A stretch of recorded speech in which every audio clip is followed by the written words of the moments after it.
everyone, it is I Reverso and welcome to today's news flash.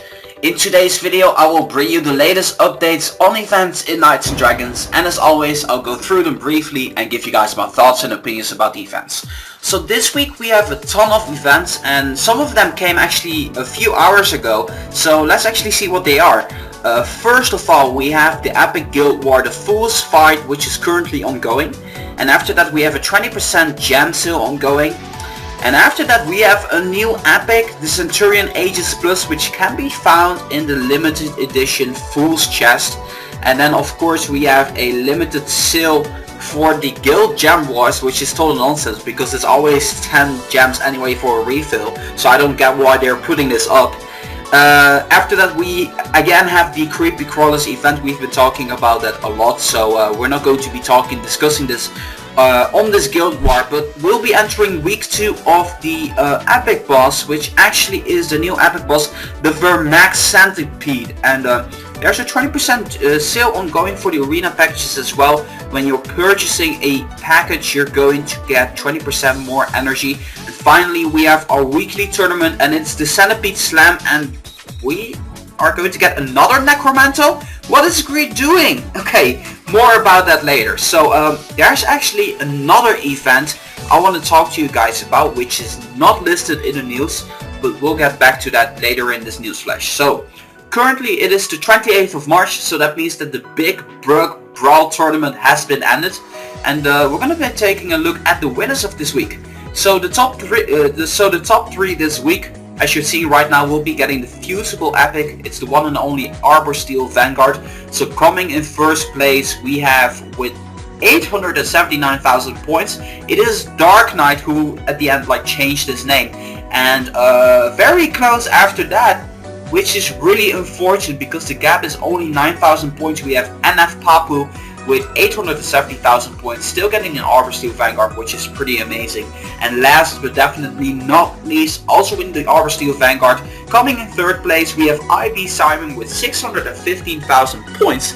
And I've actually received a screenshot earlier that the arena tournament on iOS was absolutely mad. I mean, a couple of days ago I saw people over 1 million points.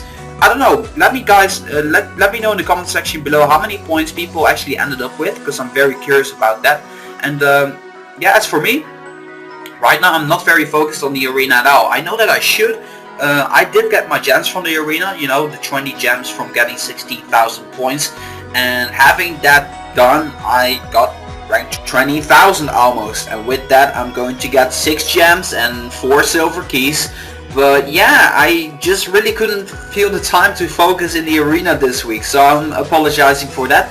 But actually, let's take a look at the new epic arena. It's the Centipede Slam battle right now ongoing, and we're gonna be taking a look. The epic reward is, as we know, the Soulshard Necromantle, and to be honest, that's just really disappointing. Right now, at this point in time, I actually lost count of the amount of times it disappeared lately. I think it was like 2 previous recent arenas and 1 gem spending event, and that's just way too much in my opinion. I don't know if Gree is watching my videos or not, but if you are, just because I'm saying this armor, it looks awesome and it looks cool and everything, it doesn't mean that you guys should keep bringing this epic again over and over and over again. So I hope after this week, along with the Aegis of Sky Majesty and the Tectonic Mantle, we won't be seeing this one back for a while, because we really want to see different epics in here. So if we actually take a look at the Soulshard Necromantle, it does have nice stats, alright. I mean, it's also a water and a spirit type combination armor. Not the best combination in my opinion, but still it's a pretty nice armor. So we're gonna be moving on to the legendary this week, and we have it's the Aegis of the Fallen. And the Aegis of the Fallen, again, I'm not sure if we're having this again, but this armor is like half a year old. It's terribly outdated when you compare it to these epic bosses, and you know, you should only win it just to fuse it away with other armors. I feel that the arena lately is just a little bit disappointing in my opinion, but you know, let's actually move on to the ultra rare, because those are not disappointing. You already know there's going to be one of the standard ones. This time we have the Rock Feathers. I think that's my favorite ultra rare at the moment, mainly because it's the most useful one to me. So that is basically the arena, and as always, don't forget about the usuals. We have a 20% more energy package bonus when you're purchasing energy. That sounds really like a lot, but this sale is ongoing for 2 days, so make sure you don't forget about that. And of course, the weekly quest line that is ongoing right now, Strange Segments. If you finish it off, you're going to get a few gems along the way, so that's pretty cool. So with that being said and the arena done and everything, let's talk about some exciting stuff. Starting off with a new epic that has been coming out. So finally, after 1 or 2 new chests releases, we are going to get a limited edition chest with a new epic added into it, introducing the Centurion Aegis Plus. Stats on this thing are crazy. We're talking 1877 attack and 2227 defense.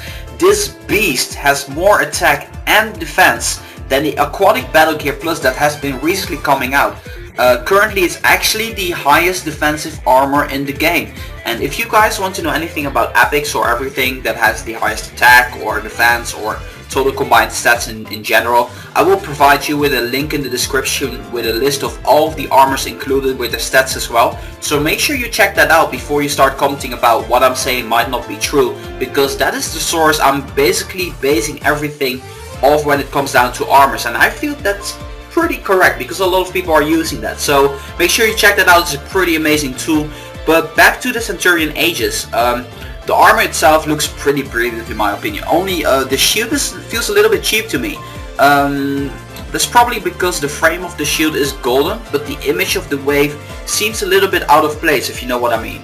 I really like the sword. It's quite huge and the design is pretty cool as well. In general, I really like the look of the armor, and I think that the shield could have been a little bit better, but yeah, in the end, you cannot have it all. The elements of the armor is going to be a water type. It's a water monotype to be exact, and that kind of also explains why the stats are so ridiculously high, because mono armors that come out recently are always higher than dual armors, and there's usually a gap between like a dual armor that recently came out between a monotype armor. So I do really feel it was about time that they were going to add a new epic from the chest in the game. So yeah, the Centurion Aegis was added to the database, and I really love the name as well.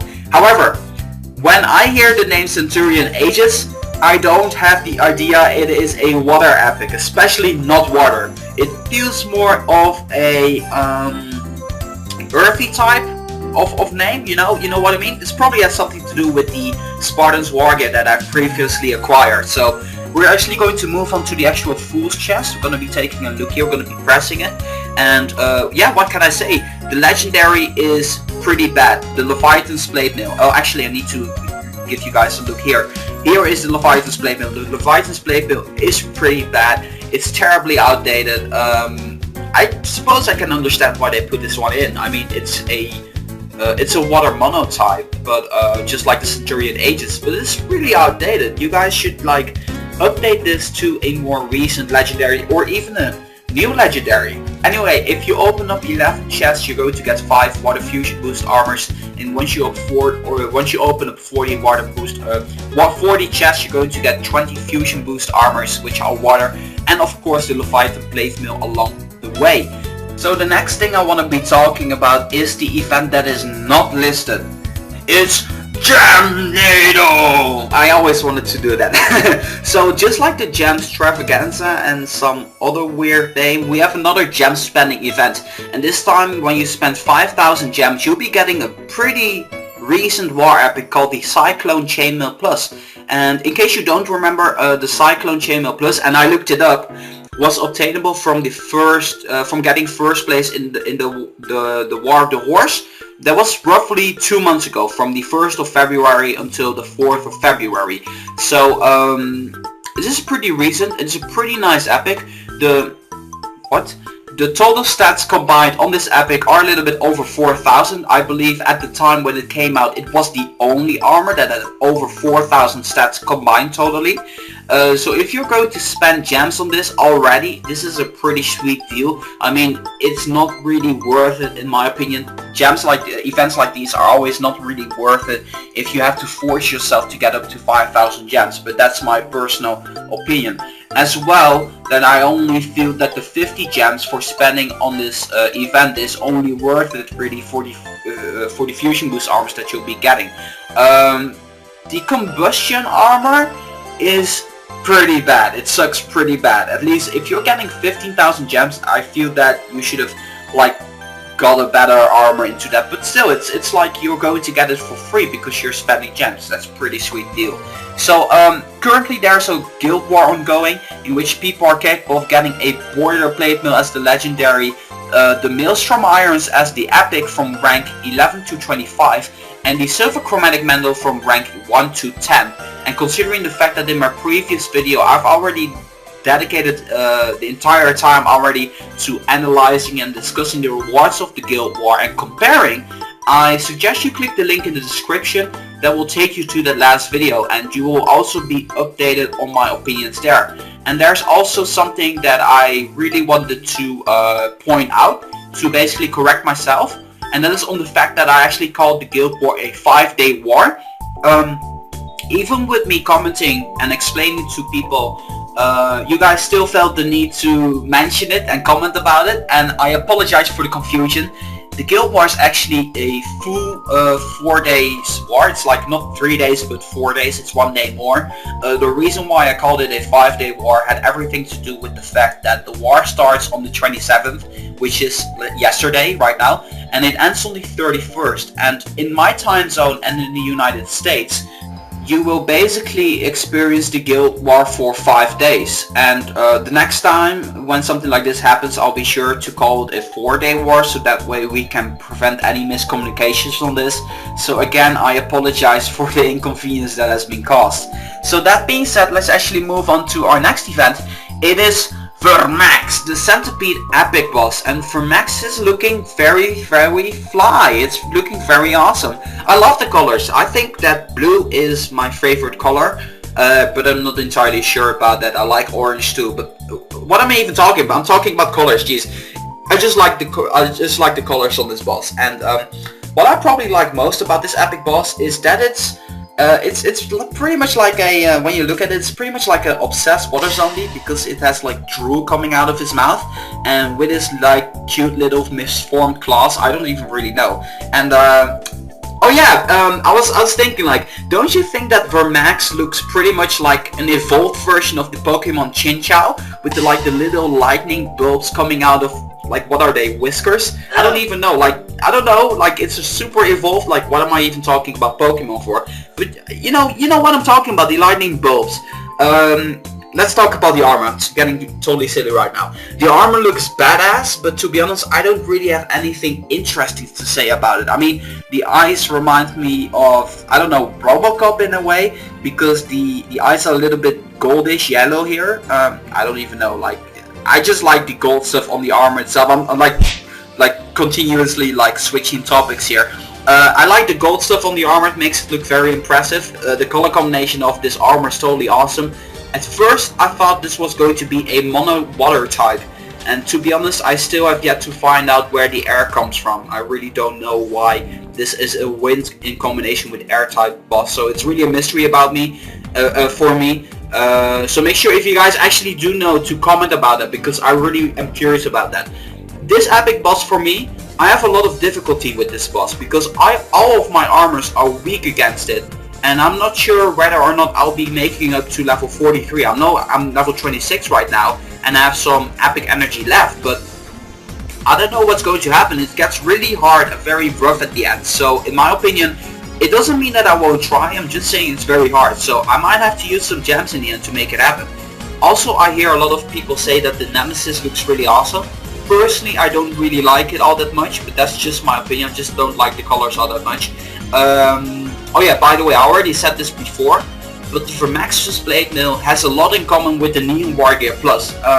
For instance, the elements are exactly the same, and the defense is also exactly the same. The only difference, when we purely looked at the stats and the elements in the Vermax's Blade Mail compared to the Neon Wargear Plus, is that on the attack stat, it's a little bit over 100 attack more, I think like 113 attack more, comparing the Vermax Blade Mail against the Neon Warrior Plus. I won't be using this armor when I get it down to level 43, but I'll definitely fuse this, so I'm very curious to see what I'll be getting. So with that being said, we're kind of through our events already. I know this is a little bit of a longer episode than usual, but there was really a lot of events to cover this week, so I was very happy about this entire, like, the events that are ongoing right now make me very happy. A lot of new stuff happening in Knights and Dragons, and the Creepy Crawlers event still ongoing. Second week, going to be very exciting for every single one. Let me know how you guys are doing on Vermax, and as well, feel free to express your thoughts and opinions about these events with everyone else in the comment section below, or at the side, or wherever the comment section really is. So, if you guys want to see more from me on Knights and Dragons, make sure to follow me on Instagram and Twitter, or you can just always hit the like button on my official Facebook page, and everything that you guys need to know is in the description of this video, so make sure you guys check that out. So that's it for this week. I hope you guys enjoyed this video. As always, if you guys like this video, make sure to boom, give it a thumbs up. I want to thank you guys all so much for watching. This was iReversal bringing you weekly Knights and Dragons deals, signing off, and I'll see you guys next week. And hey, my armor is done crafting. That's pretty sweet. What a timing. Hello there, Snakeskin Armor. Welcome to my collection. I'm going to craft, not you, but I'm going to craft another one. So yeah, very happy. I'll see you guys next week.